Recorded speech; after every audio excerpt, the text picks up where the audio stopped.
Hi, my little ones. Today I'm back here. You know what story I'm going to tell you? This story is from the Panchatantra. And this story is about a sage who did not have any kids. And he was longing for a kid. He wanted a baby of his own. One day he went to the river to say his morning prayers. And when they do the morning prayers, they take water in their hand like this and offer it to the sun god. That is always the morning prayer. And he was standing inside a river and he was praying and doing his morning offerings to the sun god. At that time, a crow had caught a rat. You know, crows eat rats. So this crow got really lucky that morning. And he was going to have a yummy breakfast of the rat. And he was carrying it in his claws and flying to a treetop so that he could sit peacefully and eat it. But just as he was flying when he was mid-air, another crow saw this. And it said, "Ka, ka, ka, ka," and came flying and fought with this crow. In that commotion, fortunately for the sage, the rat fell into his hand. And it was fortunate for the rat also because he didn't get killed. And it was not a he rat, it was a she rat. The sage looked at the rat and he said, "Wow." And he put all his yogic powers and converted the little rat into a little baby. How nice, no? What a nice thing to do. And he said, "Now this rat is going to be my baby girl." And he took this baby girl and ran to his wife. He told his wife, "Now we have a daughter. Let us bring her up like our own." So the wife was also so excited and happy that they had a child. So both of them doted on this daughter. They gave her whatever she wanted. The sage sent her to school, made her study so well, and he dressed her up in the most beautiful clothes. He did everything that he could do for a daughter. Finally, this girl grew into a beautiful young lady. Then it was time for her to get married. So the sage thought for a while and said, only the best guy on earth will be my son in law. So he told this girl, "See, I'm going to look for a bridegroom for you. But if you don't like the person I choose, please say no, Papa, and I will not get him married to you. It's very, very important you should like the guy." The girl said, "Okay, Papa, okay, Papa." Then the sage, what he did? He called the emperor of that town. Emperor is a mighty king, right? But when the sage called him and said, "I have a beautiful daughter. I want to get her married to you.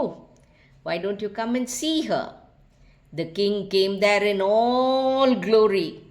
He came followed by 1,000 soldiers. And he saw the girl.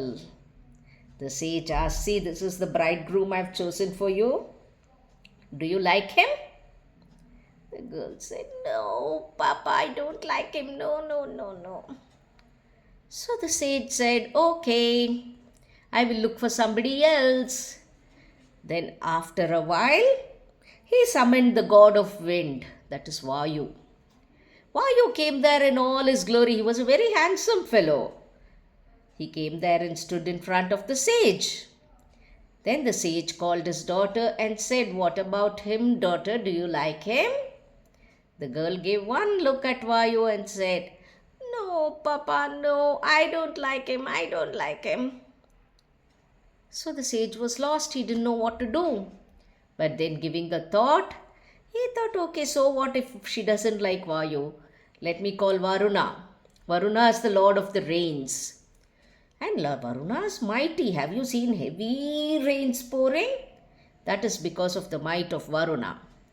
So Varuna came over there, and the sage called this girl and asked her, "Do you like him?"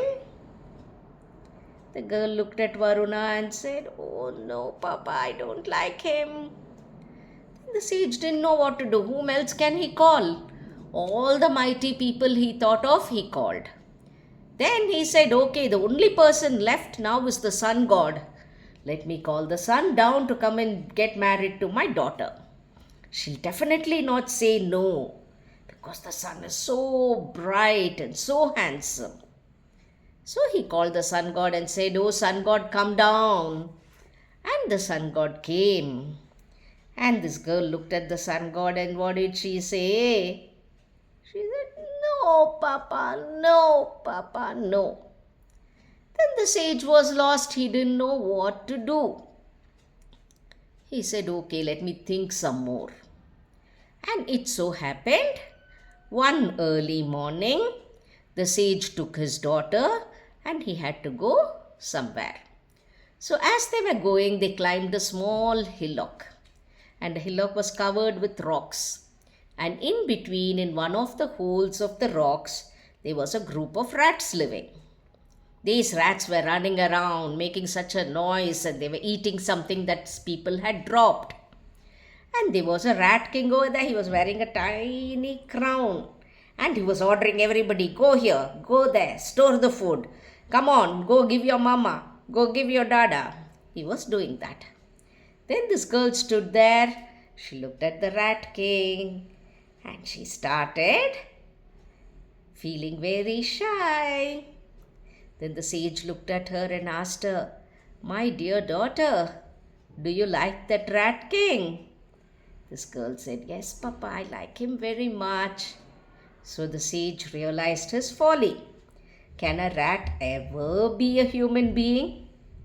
So with all his yogic powers, he once again changed that rat, his daughter, into a rat. So what did he do? He changed his daughter into a rat.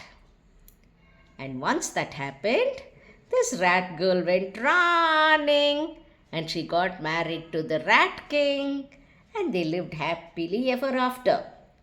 So the sage understood a valuable lesson that day. He said, whatever you are, a rat can never become a human being. So whatever animal you are born as, you have to remain like that. Always your characters are born with you. So you have to be like that. And he realized his folly and went back to his old life of penance.